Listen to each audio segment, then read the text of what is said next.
Hey y'all, so you already know what time it is. It's time for us to talk. Okay, and I talk a lot, so we're gonna have a lot of these talk times. I am excited about this. Listen, today I want to talk to y'all about energy and being right on time with alignment in that energy. I was scared today. Let me just start. I wasn't scared. I was anxious because it was my first day of class today. And y'all know I don't have a car right now. Okay, my car is on the way. It's waiting for me, and it's going to show up right when it's supposed to. So I'm waiting on my car, and I have to ride public transportation. Okay, so public transportation comes with time. Like, they might not always come on time. And if you wake up late, it's not just you can get up and get there in 30 minutes, baby. It's about an hour. So I didn't go to sleep till late, editing videos, posting content, just on my business. When I woke up, I was supposed to be headed to the bus stop at 6:30 a.m. I did not get up until 6:30 a.m. and I didn't get out the bed till 7.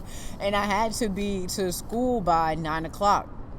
So the route said that I would not get to class until about like 9:01. So I'm like, I'm going to be late. Oh my gosh. I'm like anxious about it. Like, should I just not go? Should I wait? Because, I can't get a lift right now. Like, I was freaking out. Man, I said, okay, it's better for me to go and be late than to not go at all. So I got up and I got dressed as fast as I could, and I headed out the door.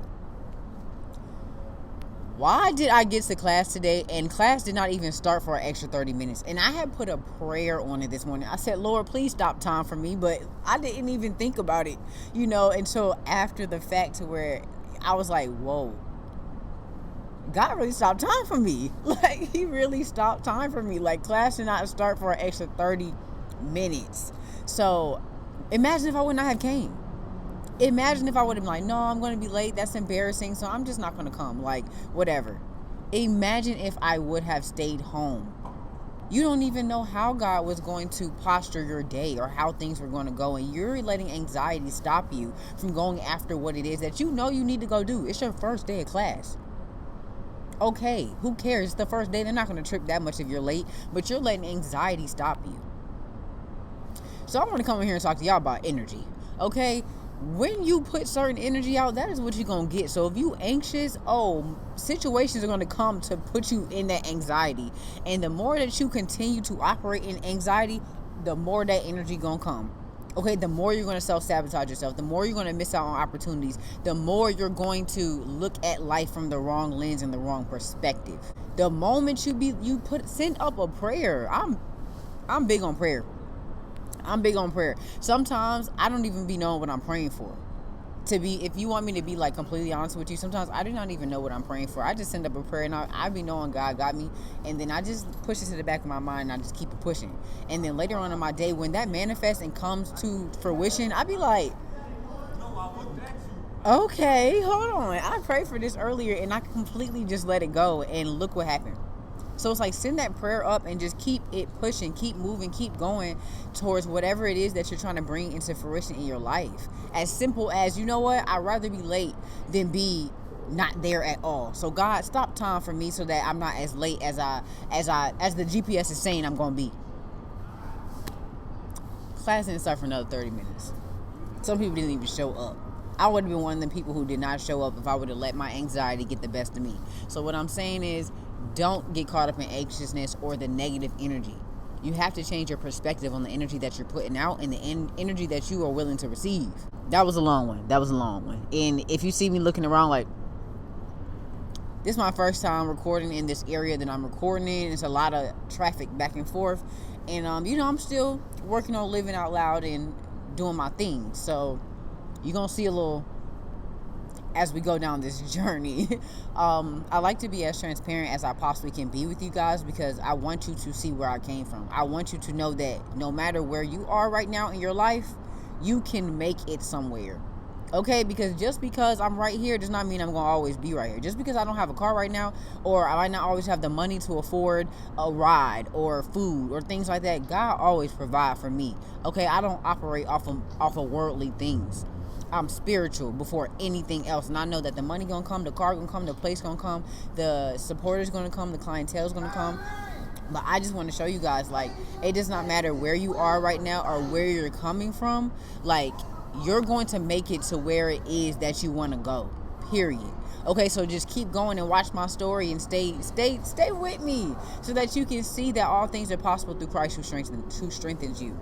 And let me also say this, because that person just walked past mad loud and they looked at me dead in my face and seen I was recording and still wanted to be ignorant and loud. Let me tell you something. The enemy is going to send people to distract you while you are on your journey of purpose, while you are doing what you believe in, while you're creating your content, your business, and things of that nature. The enemy is going to send distractions. I could have just got irritated and stopped and been like, let me wait till they walk past, but I kept going. So it's like, on your journey, when those distractions come and those things come that are trying to detour you or knock you off, keep going. Act like the distraction is not even there, because it's not. That's a small irritant, okay? Small things to a giant. Let it roll off your shoulder like a grain of salt. But back to energy. Your energy is so powerful, and I'm going to need you to understand just how powerful your energy is. Have you ever had a situation with a person where you might have just met them like that day, and they already acting like they expect so much from you? They're infatuated by you in like such a deep level, so where you getting kind of scared and you like, okay, I just met you, sir, ma'am, like, I just met you and you doing a little bit too much for me. You asking too much, you expect too much from me. That's because your energy, your aura, the power you carry, it is rare. Don't everybody have that. Everybody's not walking around with the type of energy or power that you have.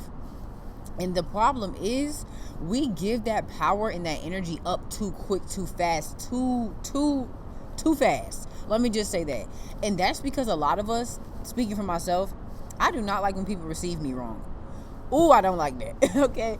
But I had to get to a point in my life where I'm like, not everybody's going to receive me in the way that I would desire to be received. And not everybody is supposed to. The reason why people think twice before approaching you, or they assume about who you might be based off of your outside appearance, or your, how they're looking at you. It's a protection mechanism placed on you by God. It's a protection parameter placed on you by God. Her outfit is popping. Oh my gosh. Y'all, listen, we're going to get back to what I was just saying, but let me tell you something. I might not have the money that these people had down here. I might not have the car that they have down here. I might not even stay in the type of places they stay in down here. But I'm in a place that is of business, like business, people, school, the heart of downtown where the money at. If you don't think that I'm about to bring an extra change of clothes and start changing like I do have that money, like I do stay in that apartment and I do have that car, and I'm about to sit down in these places and start, even if I can only afford a drink, I'm going to get that and sit down, and not alcohol, but you feel what I'm saying? I'm going to do that, because you have to place yourself in the position that you see yourself in before you even get there. And I belong here, okay? I belong here. So put yourself, I don't even know where that came from, but that must have been for somebody, okay? Place yourself in the position that you want to see yourself in. Dress up and act the part, because you are the part. And also, while you're acting the part and placing yourself in the external situations and in the external places, be working on your internal. The mere fact that I can sit out here and I can be talking on this speaker in front of everybody, that is me working on my internal being. That's me working on my confidence. That's me putting myself in the posture to where I can be around anybody and stand in my aura, my confidence, in my light, and I don't care who watching me. So I might not have the money or the car or the clothes right now, but please believe I'm going to put myself in those places. So as I am working on myself internally and becoming internally, it's going to start showing on the external. Okay, sooner or later, you're going to see me drive my dream car in my high rise, okay? And the high rise might not even be my only. I'm going to rent it out. And I'm going to go to my house in the country. Okay, y'all going to see a whole new version of me just based upon the internal work I did and the external places I put myself in. Today in class I learned, and I've been knew this, but I'm repetition. I keep hearing it, so I know it's truth. The people you put yourself around, you can network. Just based upon who you know and who you are connected to, you never know what opportunity can come to you. So put yourself in the position, in the places to where you can get into divine relationships, business-wise, personal-wise, whatever the case may be. And make sure that you're deep in your spiritual and deeply and divinely connected with God as well, and working on your intimate relationships so that you can know who to be around and who to accept in your life. Because some people are not supposed to have access to you. Okay? And that brings me back to my point of energy. Your energy is so powerful that not everybody can handle it all at once. So the mere fact that you're trying to people please and overcompensate because you're used to people judging you based off your outward appearance, you're giving the wrong people the right access to you. That's dimming your light. That's dimming your energy. That is draining you. That's iron sharpens iron. So you have to know when you're around iron and when you're around rubber. Okay? You have to know the difference of what you are around. But you're only going to know that by standing in your power and not over exhausting yourself or over exerting yourself or over giving yourself away, if you get what I'm saying. You have to sit back and be poised. You have to sit back and sit in your grace. You have to sit back and sit in your power so that the right people can come along and they will work to be in your presence. They will work to gain access to you. When you just openly give access to you because you want to be accepted and you don't want anybody to take you the wrong way, you're letting anybody in the door. You're an open door. So that means bad and good is coming in. They just come in. And they don't even know how to treat you or how to properly handle you because you haven't even set those boundaries or those parameters because you just letting anybody in any type of way. You didn't sit back and sit in your energy and your power and know who you were so that people will have to work to gain access to you and you can know who you're around if you're around iron or rubber. So know that your energy is powerful and not everybody deserves access to you. And the fact that people are judging you based upon your outward appearance, the fact that people think twice before approaching you, they might assume that you're rude or you're I don't know, she might be, I get this all the time. People think I'm rude. People think I'm all the time. And then when I finally have a conversation with them and I open myself up and invite them into my space, then it's like, oh girl, I thought you was going to be, that's cool. I used to have a problem with that to where I will overcompensate, and now when you get into my space, I'm not who I appear to be because I'm trying to please you and appease you so that you don't continue to receive me in the wrong way. You got to stand in your power. Stand in your power. Sit in your power. Know your worth and your value so that when those people come into your life, they know to respect your worth and your value. That's why people think twice before they approach you because God has created you. He knows that you kind and inviting and open. He know you wide open with your kindness. Okay, and there's nothing wrong with that. But you have to understand what that can lead to as far as inviting the wrong people in your energy and in your space. So God has put parameters around you to where people gonna think twice and they gonna respect what they see. So you don't need to be the type of person that they're valuing you. They're seeing they're seeing your value, and it's like, oh, okay, hold on, like I'm about to approach this person, and you invite them into your space, and then you're completely different from what they thought you were going to be because you people pleasing to overcompensate. Stand in your power. Know that everybody's not going to receive you in the way that you want to be received, but that does not mean change who you are. Continue to be who you are because the people who are supposed to be in your life, they're going to get with it. The people who are not, they're just going to be highly confused and not understand. So don't over-explain or overcompensate or people please. Just continue to be you. And I'm not saying be rude or be cocky or be like, that's on them. Because you still have things that you need to work on. You still have spaces and places in your life from trauma, from pain, from different things that you experience that you need to be more open in. So all I'm saying is, know who you're around. Know who it is that you're allowing to have access to you, and be so aware of yourself to where you know your flaws and what you also need to work on. So when that iron comes in your life and they test you and they start to mold you and shape you in the ways of your life to where you need help, you'll know that that's iron sharpening iron and it's not rubber with iron. And let me say this because I really have to reiterate this and be big on this part. Your relationship with God is key in you being in tune with who you are and aware of yourself in a way that you've never been aware before. God took me through an isolation season where I was mad depressed. I was in college. I did not know why I was losing my friends, why I had to be by myself, why life was just different and it felt real lonely. And in me being in isolation and solitude, I found myself in a way that I never found myself before. And God recently took me through another season of isolation and solitude to where I had to re-find myself even deeper. And I'm very, very thankful for that experience because there's nothing like knowing you. There's nothing like knowing you and being deeply and divinely with the person who created you to be. There's nothing better than that. Can't nobody tell you nothing about you. Your discernment be so high. You know exactly who you around and exactly what you're entertaining. But your relationship with God has to come first so that you can know your spiritual parameters, so that you can have spiritual discernment and know what it is that you're inviting into your life and your space and what you're allowing to have your energy. So if you have not already, go in my description box and click the link so that you can purchase your Solitude ebook. It's going to take you through forgiveness. It's going to show you how to speak to your inner child. Okay, I have a video on there if you have not already seen it on my YouTube, to where I was speaking to my inner child and really healing, forgiving myself, and having that hard talk, because I placed myself in situations that I was not supposed to be in based upon trauma and hurt and pain and pride. And you have to apologize to yourself for that, because that child in you, the broken child in you, they're still hiding under a bed and in the closet and thinking that they're not worthy.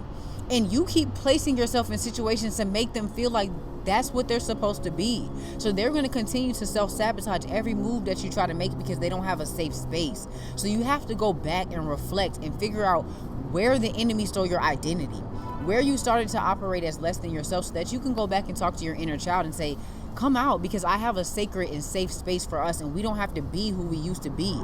We don't have to be the person that we weren't. We don't have to take on that identity anymore. We don't have to operate out of our pain. We don't have to operate out of our trauma. I have created a sacred space for us. Come out. But first, that takes you going into isolation and solitude and getting in tune with who you are now, so that you can go back and speak to who you used to be.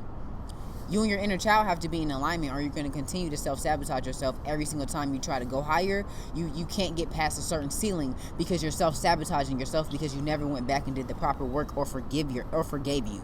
If I have not said this already, it's best to start your solitude and isolation season prior to God having to force you into it, because now you can be prepared in a different type of way. It's different going into solitude and isolation by yourself than it is going when God forced you. Because sometimes we be in the wrong situations, the wrong environments, around the wrong people, and then all of a sudden, people stop texting you, people stop calling you. Now you have to go. You're literally, God will snatch you into that season, and now you're depressed and you're down and you're confused. When you're already getting in tune with your highest self and you're in isolation and solitude, when God takes you to those seasons, it's easier to just walk and just flow into that rhythm and that aura, into that season, because you're already getting to know yourself on a deep level. So you don't mind being by yourself. You don't mind being in isolation and solitude, because you already know you and y'all kick it all the time. God don't got to force you. So lesson of the day, do not get caught up on the wrong energy or anxiety. And it is better to show up late than to not show up at all, because you never know how God is going to move in your favor, especially when you send up that prayer and move in faith anyway. I'm going to go ahead and say toodaloo to you for the day. I pray that you have an absolutely amazing day, and that this video brought you abundance, clarity, or even confirmation in the area of your life that you were seeking and searching for it. As always, test the spirits and take this back to God so that you can know if this word was for you or not, because everything that I speak is a word from God, okay? Everything that I speak is a word in general. So take it back to God and test the spirits so that you can know if this is for you. And as always, I pray that you have an amazing, vibrant, abundant day, and that you stay up and know that the path to God is paved in you. So why not get to know you so that you can get more intimate with God and be able to receive what He is saying to you? Because sometimes we so clogged in dysfunction and trauma to where we can't even hear what God's saying. God and dysfunction and chaos, they cannot coexist. He's not in that. But He will give you His grace and mercy and allow you to know that you were protected while you were in what you are in. But He wants you to come out of it long enough to where you can receive His voice and His energy and His presence. So the path to God is paved in you. And the best way to get to God and be able to receive Him is by starting to strip yourself down to build yourself back up. I have tools and resources available for you to be able to start your journey to finding the deepest parts of yourself. Check out all the information in the description box below, and follow me on all my social platforms so that you can keep up with me on my day-to-day lessons and just teaching you more about how to get in depth with God and in deeper intimacy with Him, and also with yourself. Whether you are new here or returning, I'm so happy that you stayed to watch this video, and I pray to see you next video where I will be talking about identity, and how the enemy steals your identity from a young age, so that you have to go around in life older and not know who you are. That is a part of the enemy trying to detour your purpose. So he would try to make you think that you are somebody else and smear the image of yourself completely, so that you get lost in the sauce and go through life thinking you're not worthy, you're not good enough, you cannot be what God has called you to be, and you're in anxiety and lack. That is what we will be talking about next video. So be sure to check it out. And as always, thank you for coming. I hope to see you soon.